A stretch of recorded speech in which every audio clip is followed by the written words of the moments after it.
হয়ে যাচ্ছে আন্দোলন, লকডাউন, কারফিউ জারি, 1 মাস হয়ে যাইতেছে আর কি।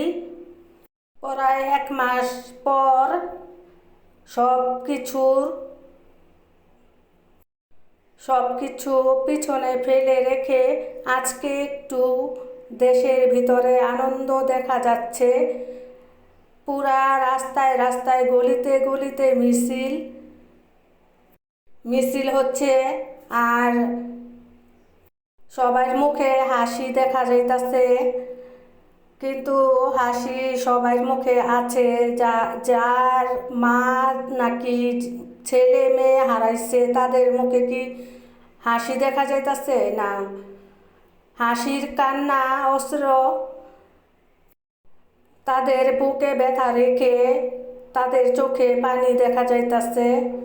এখন যে মায়েরা সন্তান হারাইছে তারাই বুঝতে পারে কতটুক যন্ত্রণা, কতটা ব্যথা।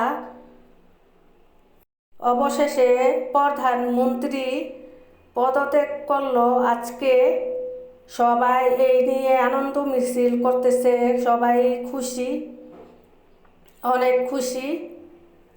কতটা দিন ধরে রাস্তায় বের হওয়া যায় না, কোনো মার্কেটে শপিংয়ে যাওয়া যায় না, কোনো জায়গায় যাওয়া যায় না।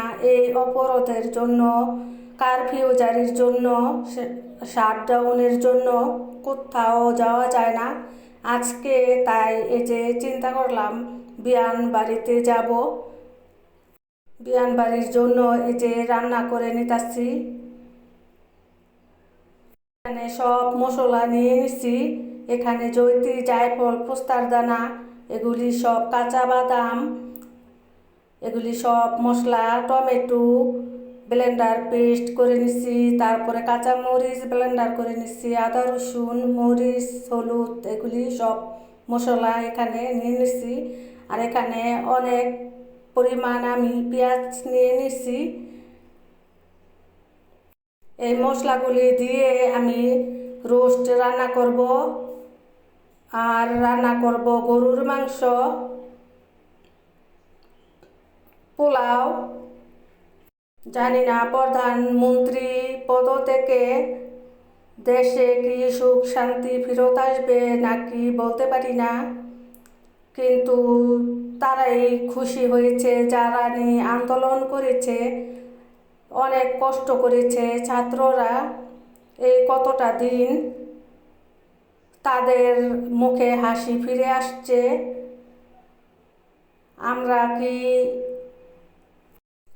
কি স্বাধীন দেশে দাঁড়িয়ে আছি? এখনো কিছু বলা যাইতাছে না আমরা স্বাধীন দেশে দাঁড়িয়ে আছি কি না। দোয়া করি দেশটা যেন স্বাধীন থাকে, সুন্দর থাকে, এটাই দোয়া করি আল্লাহর কাছে। আর আমরা যোগ্য একজন আমরা প্রধানমন্ত্রী চাই, যাতে দেশটাকে সুন্দর করে চালিয়ে রাখতে পারে। মারামারি কাটাকাটি আর ভালো লাগে না এসব দেখতে শুনতে।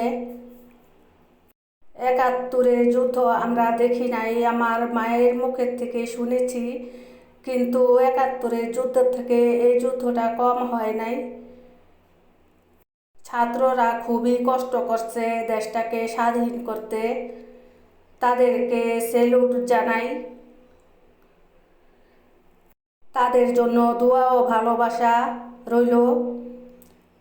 আর যারা পৃথিবীর থেকে চলে গেছে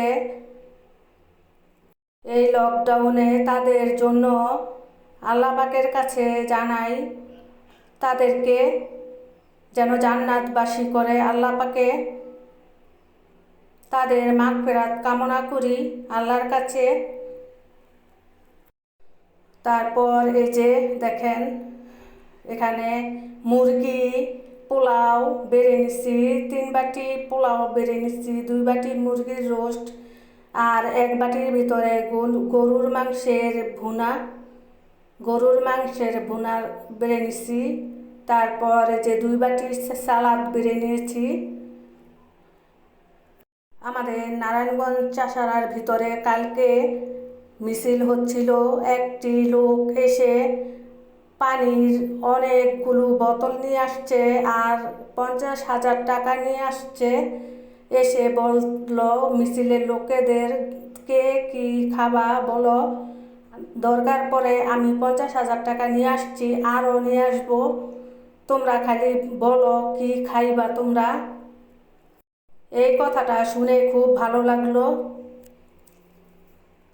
যাক, আল্লাহ সবাইকে সুস্থ সহি সালামতে রাখুক আল্লাহ পাকে, এই দোয়া রইল।